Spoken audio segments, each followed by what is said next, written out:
Vous avez le partage d'écran ou pas?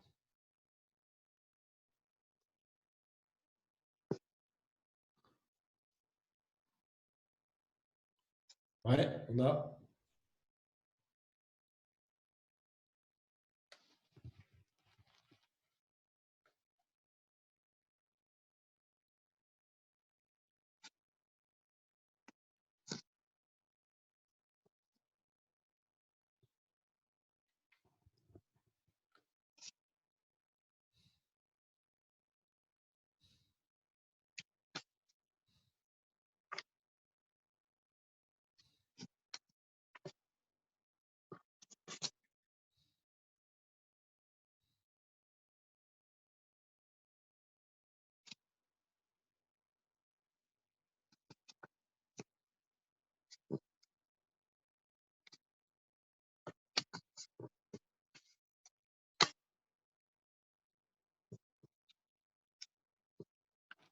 Donc on est donc dans Nitaï Arbeliv et Shimon Ben Shetar, qui donc nous enseignent quelque chose de fondamental.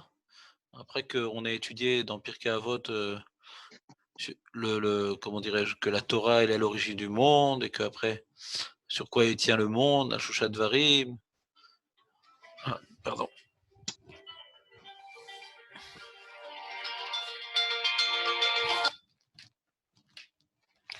Sur quoi il tient le monde. Puis après, la Vodat Hashem, ça se tient sur la Hava et la Ira, c'est l'amour d'Hachem, la crainte d'Hachem, ça c'est Tignoshish Socho. Puis après, on doit construire la maison d'après la Havat Hashem, avec les Chachamim qui sont à la maison, qui nous apprennent à aimer Hashem, en voyant c'est des représentants d'Hachem, et développer la crainte d'Hachem, en se sentant tout petit, et ne pas sentir de différence entre nous et les pauvres, parce qu'on est tous dépendants d'Akadosh Baruch Hu. Ça, c'est la Hava et la Ira. Puis après, à l'extérieur de la maison, il y a le Rav, il y a le Chaver, il y a tout homme. Il faut développer donc la Hava en jugeant un bien, puisque Hachem il est bon, ceux qu'il a créés ils sont également bons, chercher le bon dans chacune de ses créatures. Et après la Ira, mais il faut avoir peur également de fauter par l'intermédiaire de mauvaise fréquentation du voisin, de ne pas s'associer avec un rachat, et d'avoir peur du jugement qui nous motive à ne pas nous associer avec le rachat, qui nous motive à ne pas habiter à côté d'un mauvais voisin. Et après, donc la Mishnah qui nous concerne de Nitaï Arbeli et de Shimon Ben Shetar, comme il dit le Maharal ici, après qu'on ait donc expliqué l'essentiel dans la Vodat Hashem qui est la Vaïla Ira, la maison qui est dans le lieu qui doit être prioritaire dans ce travail-là, l'extérieur de la maison. Alors il dit le Maharal, Veine Zugazé Tiknu Amishpat Bedavar Shutzorer Gadol. Il n'y a pas que ce qui se passe à la maison, à l'extérieur de la maison, il y a également faire tenir, faire en sorte que le Mishpat soit tzedek. C'est-à-dire que le Dayan, il a une responsabilité plus grande que pour lui-même. Jusqu'à présent, on a parlé de la responsabilité de l'homme face à ses responsabilités à titre individuel. Qu'est-ce qu'il fait de sa maison? Qu'est-ce qu'il fait de sa relation avec les gens? Il ne faut pas oublier que le monde entier, pas uniquement ma vie, pas uniquement ma maison, pas uniquement mes relations sociales, le monde entier tient sur le mishpat. Si maintenant le Dayan, qui a une responsabilité de faire tenir le monde, il n'accomplit pas un mishpat tzedek, alors il remet en question les fondements même du monde. Alors de quelle manière le mishpat il risque de ne pas être tzedek? Chez loye keoche dayanim, qui davar zetzer shmira yetera meot, share ou davar gadol bedin. לכן יזהרו שלא יהיה גורם שיצא משפט מעוקל. On dit Oche Danim, c'est quelque part, même si on ne fait pas forcément preuve de favoritisme entre l'une des deux parties, mais le fait de faire comprendre à l'une des deux parties, même de manière inconsciente, même sans avoir de parti pris, de quelle manière il doit présenter son cas, comment il doit défendre comment dirais-je, sa plaidoirie, quand le juge il vient un petit peu prendre la parole ou donner des idées aux parties. Donc quelque part, même si c'est pas une faute grossière qui est d'être partial, mais quelque part, par ses mots, il a déséquilibré les parties en donnant des éléments qui permettraient à l'une des deux parties de se départager. Et Mourgal, Liot et Adam Nirchal Bazé, le juge il peut facilement arriver à ce type de faute-là en manquant de, comment dirais-je, de zéhirout, en manquant de prise de conscience, en évitant de prendre des précautions. Chez Adayan, de manière inconsciente, on prend parti. On a de la peine pour l'un, on a une antipathie pour l'autre. Donc sans s'en rendre compte, on risque d'aider l'un aux dépens de l'autre. Alors Shimon ben Shechter ne parle plus de, comment dirais-je, d'aider l'une des parties à s'exprimer, mais même ce qui permet au jugement d'être, comment dirais-je, déterminant, c'est comment on se sert des témoins.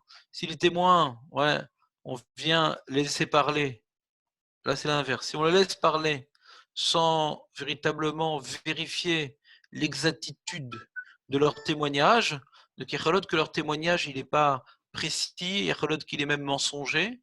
Donc il dit Shimon ben Shetar, Ave marbe la chakor et edim. Fais attention parce que les edim, c'est sur le témoignage. On ne sait pas ce qui s'est passé vraiment. Ce que chaque partie va euh, présenter, ce que chaque partie va affirmer. S'il y a des témoins, on ne peut pas s'appuyer sur leurs paroles. Mais par contre, sur quoi on peut s'appuyer de manière déterminante comme étant un élément sur lequel on pourra complètement s'appuyer pour trancher, c'est les témoins. Et donc il faut bien être au Ker Otam, où ils étaient, qu'est-ce qu'ils ont bien vu, voir s'ils ne se contredisent pas. Mais ils peuvent changer leur témoignage, ouais, ils peuvent se contredire. Et donc, il faut bien faire attention qu'ils ne sont pas contredits. Donc, bien mémoriser tout ce qu'ils ont dit, voir si ça ne se contredit pas, leur poser des questions pour les amener à voir si leur témoignage est cohérent, harmonieux et linéaire. Vedavarze yesod gadol, qui a aide mosif les familles d'avarma be'edut. Parfois, le témoin, il rajoute un élément, et au goréam, il a des fois, il enlève un élément qui nous permet de comprendre que le Dayan voit qu'ici, il y a quelque chose qui n'est pas net. Donc, de la même manière que le Dayan, d'après Nitaï Arbel, il doit faire attention de ne pas rajouter des mots pour ne pas tendre la perche à une des parties, eh bien, il doit avoir le même regard avec le témoin qui rajoute des mots et qui enlève des mots. C'est-à-dire le travail qu'il doit faire sur lui, que Nathalie Belli a dit que le juge doit faire sur lui, Shimon ben Shechter a dit ce travail-là, il doit le faire sur les Edim, de voir ce qu'ils rajoutent et ce qu'ils enlèvent. Et de même, quand il vient maintenant poser des questions à Ed, qu'il ne faut pas qu'il aide le témoin à ne pas présenter une contradiction. Des fois, le témoin, il semble se contredire, dire, non, mais Kaniré, tu voulais dire ça, Nahon. On va interpréter ses propos pour, comment dirais-je, intuitivement apporter à ses propos une certaine cohérence, que on aime comprendre les choses, on aime les rendre cohérentes. Donc le juge, il ne faut pas qu'il fasse ça avec le témoin. Quand il voit quelque chose qui semble incohérent, que le juge ne vienne pas prendre la parole pour aider le aide à corriger son incohérence. Il faut laisser le aide parler. La manière qu'il faut laisser parler les parties sans intervenir, il faut laisser parler les témoins sans intervenir pour aller jusqu'au bout de ce que le aide voulait dire et voir si véritablement ce qu'il dit correspond à un témoignage qui est linéaire du début jusqu'à la fin. Qui mitor là, quand tu poses une question à aide, mais vina aide kavana tashoel, il dit ah tiens s'il me demande ça c'est que Kaniré j'ai mal expliqué Kaniré je me suis contredit. Donc laisse-le parler, laisse-le lui-même s'exprimer pour voir véritablement s'il est porteur de véracité. Ou metaken dvarav marzik sheker. Quand maintenant il vient réparer les propos du Hed, il va maintenant perpétuer, il va renforcer le mensonge que le Hed voulait dire, parce qu'il a inconsciemment, comment dirais-je, corrigé ce que le Aide disait et qui semblait laisser apparaître que le Aide était porteur de mensonges. Pirouche. Pas besoin d'expliquer une telle chose, c'est fondamental. גם כי כבר אמרנו כי האחד מן הזוג בא להזהיר על מצוות עשה, שכל מצוות עשה אהבת השם יתברך והשני ליראה. Alors il continue son pirouche, le Maharal a expliqué que la complémentarité dans le zoug, où l'un il était Nassi, et l'autre il est Avbeddin, donc Nitaï Arbeli il est Nassi. Shimon ben Shetar il est Avbeddin, comme on l'a rapporté dans les histoires des différents Midrashim et Gmarot. Ouais, on a dit que le Nassi, celui qui nous permet de s'élever, c'est le représentant d'Akash Baruch Hu, lui il incarne la Ahavat Hashem. Le Avbeddin, il incarne la Ira. Et la même manière qu'on a expliqué ces deux notions entre le Nassi et le Avbeddin par rapport à la construction de la maison dans la Hava et la Ira, avec la relation avec l'extérieur par rapport à la Hava et la Ira, il y a aussi ici par rapport à ce qui se passe dans la Beddin avec la Hava et la Ira. Comment? Le karba azugazé la zir à la mishpat asher be mishpat yesh ahava vesh ira. Dans le mishpat, dans le tribunal, dans la vérification que le jugement soit vrai et corresponde à la Torah sans rajout et sans omission, il y a également une notion de ahava et de ira. Car mishpat yesh bo mitzvah. Dans le mishpat, il y a une mitzvah positive qui est betzedek tishpot amitecha, de faire un effort de rechercher la vérité. Ça, c'est un effort positif. Il y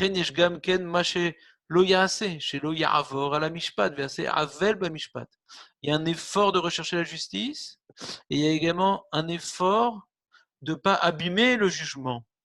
Il vient maintenant mettre en garde pour que le jugement puisse être juste, rechercher la justice dans le jugement. Et ça, c'est la Hava, parce qu'il y a un grand principe que déjà le Ramban à la Torah a développé par rapport dans la Parashat Yitro, dans Shamor Vezachor. Il explique là-bas par rapport au Shabbat que Shamor Vezachor, c'est en vérité lié à Shabbat, mais c'est lié à toutes les mitzvot de la Torah. Je m'exprime. Le Ramban nous dit que Shamor, c'est ne pas faire des melachot interdites, et Zachor, c'est se rappeler du jour de Shabbat. Zachor, c'est le Kiddush, donc c'est la mitzvah positive du Shabbat. Shamor, c'est la mise en garde de ne pas transgresser les travaux interdits ordonnés par la Torah. Donc le Shamor Vezachor, il dit le Ramban. Dans Shabbat, on voit c'est le négatif et le positif. Le Shamor, c'est ne fais pas une melacha, ne transgresse pas. Et le Zachor, c'est fais une mise en positive qui est le Kiddush. Alors, cette notion-là qu'on voit dans Shabbat, le Ramban, il dit c'est une notion fondamentale qui est dans toutes les mitzvot de la Torah. Il y a deux types de mitzvot, les mitzvot positives et les mitzvot négatives. Les mitzvot négatives sont incarnées par le Shamor et les mitzvot positives sont incarnées par le Zachor. Et donc, on peut recouper les deux types de mitzvot par rapport au négatif et au positif. Le Shamor, c'est les 365 mitzvot négatives et le Zachor, c'est les 248 mitzvot négatives. Et donc, tout ce qui est Asiya, tout ce qui est fait, c'est un investissement dans l'acte. Et par nos actes, nous pouvons ressembler à Kadosh Baruch Hu. C'est dans l'action qu'on peut ressembler à Kadosh Baruch Hu. Donc la Ahavat Hashem, elle passe par les misot assez. La Irat Hashem, elle est par rapport à la retenue. La crainte de Dieu, elle est par rapport à la retenue. Ne pas faire, ne pas dire, ne pas penser, ouais, ne pas transgresser. Ça, c'est la crainte. Quand on craint, on se retient. Quand on aime, on agit. Ouais. Alors, cette notion-là que le Ramban a développée par rapport à Shamor, Vezachor, Shabbat, c'est une notion très générale par rapport à toutes les méthodes que ici, le Maharal reprend, que l'enjeu dans le Mishpat, de faire l'effort, de faire en sorte que le jugement soit émette, donc cet effort de faire que le jugement soit émette, c'est un effort positif. Ça vient de la Ahava. La peur de détourner le jugement, la peur de tordre le jugement, ouais, la retenue la retenue pour ne pas que le jugement soit faux et tordu, ça, cette retenue, c'est lié à la ira. Alors, il explique, il dit, Asiyata mishpat ou anaf karov be'avat Hashem yvorach, qui mishéou ev Hashem, ovet mishpato. Celui qui aime Hashem, il veut que sa volonté soit représentée dans le monde, et la volonté d'Hachem peut être représenté par le mishpat. Parce que comme maintenant il y a un litige entre deux personnes et qu'on arrive à faire le mishpat, on arrive à imposer, ouais, alors qu'il y avait ici une anarchie, alors qu'il y avait ici un litige, alors qu'il y avait ici, ouais, une collusion, on arrive par le mishpat à rétablir une harmonie et que la volonté d'Hachem puisse être respectée par les deux parties qui étaient en litige. Donc celui qui aime Hachem, Samuel, tu peux enlever ton micro, s'il te plaît, il y a du bruit qui vient. À chaque fois, je l'éteins, tu le rallumes. J'éteins, tu peux enlever ton micro définitivement, comme Tu ça, il n'y a entends pas de quoi bruit. en fait? Parce que c'est les travaux peut-être autour de chez moi. C'est peut-être D'accord, ça. alors si tu peux enlever le micro, ça me ferait plaisir, comme ça, il n'y a pas Oui, de bruit de fond. Ce serait gentil de d'accord. ta part. C'est gentil.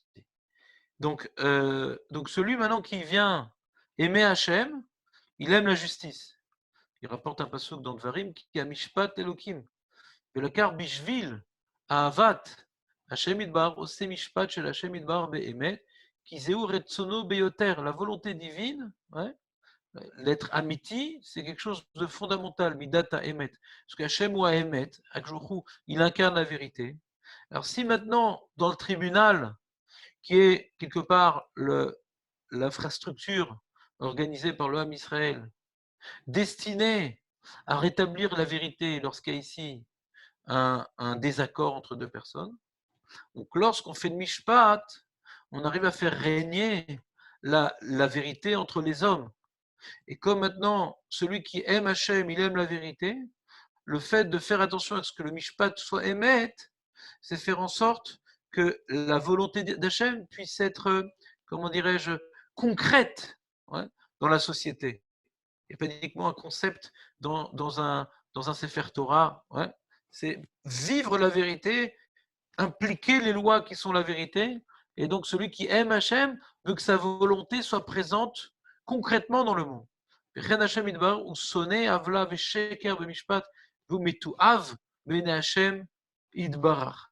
D'où on voit que Hachem il aime le mishpat. Vous avez une idée d'où on voit qu'Hachem il aime le mishpat? De Lech Lecha avec Abraham. Ouais, c'est très général ce que tu dis, mais on voit tous les jours, on vient présenter l'amour d'Hachem qu'il a pour le mishpat. Tous les jours, on se rappelle que Hachem il est le mishpat concrètement. Dans la Mida. Exactement. Voilà, c'est que la seule bracha où le terme de ahava, hein,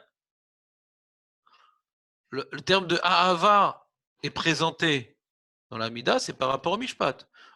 C'est d'accord au mishpat. Donc on voit que c'est quelque chose qui est intimement lié à Kadosh Baruch Hu, que comme Hachem il a créé un monde, il a créé des hommes, il a limité sa relation, ouais, par rapport à l'enjeu d'être ambassadeur de Dieu avec le Ham Israël. Et nous, on est les seuls à pouvoir, quelque part, représenter la justice divine. C'est tellement important de représenter la justice divine que le juge, qui a pour fonction de représenter la justice divine, dans la Torah, il s'appelle Elohim. Ouais. Il y a marqué quand on présente qu'on va devant le juge, on va l'ifner à Elohim. Les juges, ils sont appelés dans la Torah Elohim, c'est-à-dire ils incarnent la justice divine. Donc à quel moment ils incarnent la justice divine? Il y a marqué tout celui qui fait un mishpat emet, c'est Ushutav ema se bereshit. Puisque la raison de la création du monde par jour, c'était qu'on puisse incarner ces valeurs. Et une des plus grandes valeurs par jour, c'est le emet. Donc, quand maintenant un Dayan, il arrive à faire un Mishpat Tzedek, ou Shutav Maseberishit, il a donné une raison d'être au monde. Parce que le monde, il est là pour incarner les valeurs divines. Le Mishpat, il permet de rétablir le Tzedek lorsqu'il y a ici un désaccord. Donc Hachem, il aime ça. Pourquoi il aime ça? Il aime que son monde puisse arriver à sa vocation. Et le Dayan, il fait en sorte que le monde puisse arriver à sa vocation, qui est d'incarner la vérité divine. Donc, quelque part, quand on aime le Mishpat, on aime le projet divin et on fait en sorte que Hachem puisse régner sur son monde. Parce que quand la justice, elle règne, alors Hachem, il règne sur le monde. Donc, et c'est tellement important pour Akadosh Baruch Hu qu'au contraire, l'injustice, le mensonge, ouais, la fraude, toutes ces choses-là, c'est quelque chose qui est exécrable, qui est metouav pour Akadosh Baruch Hu. Metouav, c'est abominable, c'est écœurant pour Akadosh Baruch Hu. Donc quand un Dayan, au contraire, il vient tendre la main et il vient faire un acte qui va entraîner, qu'il y ait ici une injustice qui va se faire. Ouais. Alors c'est quelque chose qui doit faire terriblement peur aux yeux du Dayan, c'est la Midat Taïra. Le Dayan, il peut faire régner la Avat Hashem à Avat Amishpat, mais il peut au contraire, c'est d'un extrême à l'autre. Il n'y a pas ici un milieu. Ouais. Le Dayan, il n'est pas moyen, il est où il entraîne à Avat Hashem à Avat Amishpat, ou bien à l'inverse, il entraîne la To'ava, il entraîne l'injustice. Il a un rôle tout à fait fondamental parce qu'il peut amener d'un extrême à l'autre.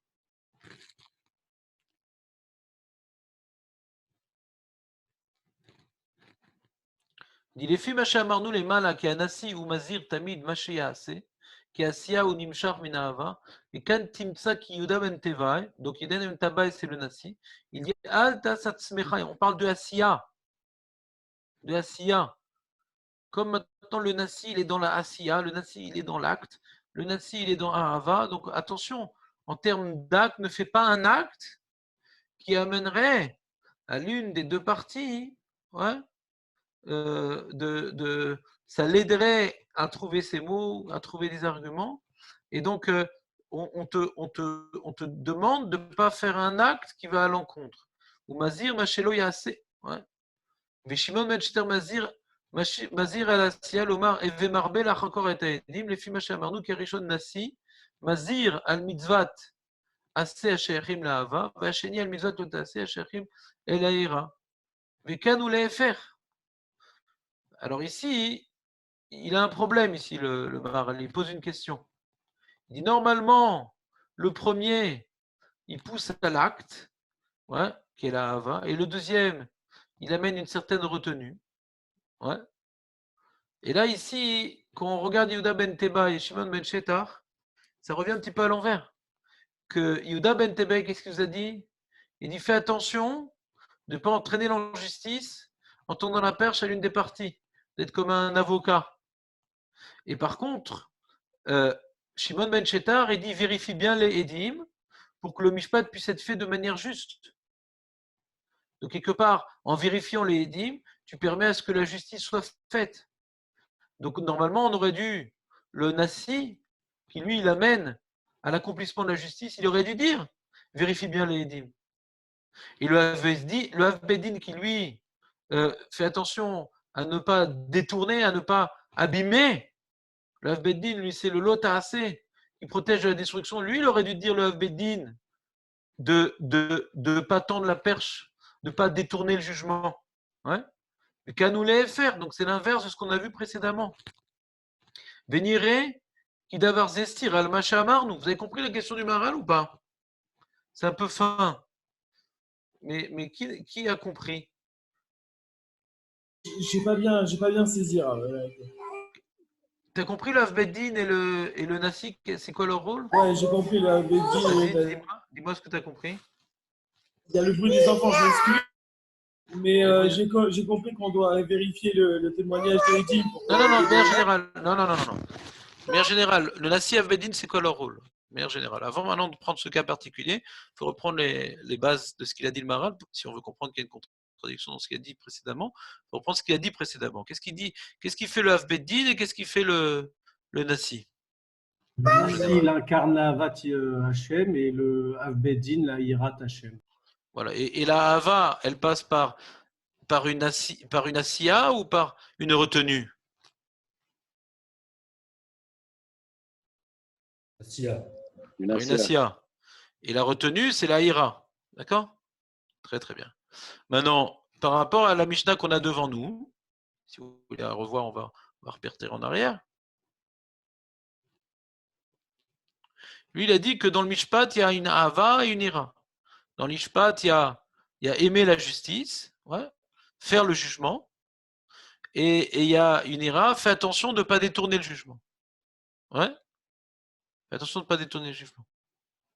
Alors maintenant, quand maintenant on voit Yehuda ben Tebai qui est le Nasi, qui normalement a le rôle de Ahava. Ouais. Lui, il parle ne détourne pas le jugement. Ouais. Il parle de Alta Satsmera, que Khadanin. Ouais. Ne détourne pas le jugement. Ne fait pas un jugement impartial. Donc c'est une retenue. Altaas, c'est une retenue. Oui, vous me suivez ou pas? Fais attention de ne pas faire ça. Alors que le Hav Bedin, qui normalement devrait s'occuper à la retenue, lui dit Ave marbé l'arcor et taedim. Ouais. Investis-toi pour qu'il puisse avoir un mishpat tzedek, ouais, en vérifiant bien les témoins.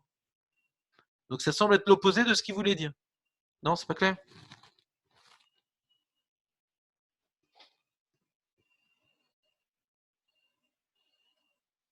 Je comprends pas qu'entre les deux, il y a une différence. Non, mais est-ce que tu comprends ce que tu comprends pas? Pour poser une question, il faut bien isoler la question.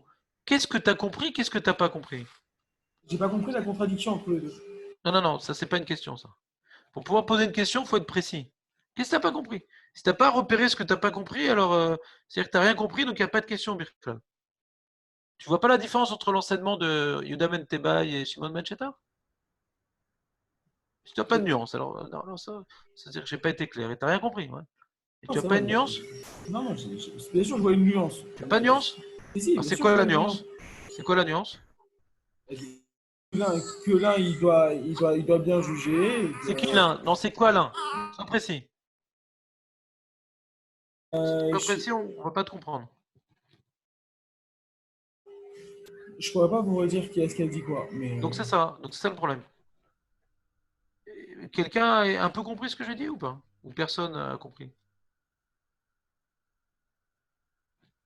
Si j'ai compris, on sent une contradiction entre en fait la retenue et l'action, que ça a été inversé par rapport à l'Irat et la Hava. Alors explique. Peut-être tes mots seront plus percutants pour le reste des Talmidim. En quoi maintenant tu vois dans le premier qui devait incarner l'action, une retenue, et le deuxième qui devait incarner la retenue, une action? Vas-y. Est-ce que c'est d'abord j'ai compris. Comment? J'ai compris. Qui n'a pas compris? Vous avez le droit de le dire, il n'y a pas une honte à pas comprendre, c'est des choses assez fines quand même. Bon, on verra ces réponses demain. On reprendra la leçon pour un peu mieux approfondir. On verra ces réponses demain parce que maintenant on doit faire un peu d'alakha. Elle est très D'accord? fine la nuance, hein. Très fine. Ah oui, bah bien sûr. C'est pas de sa faute.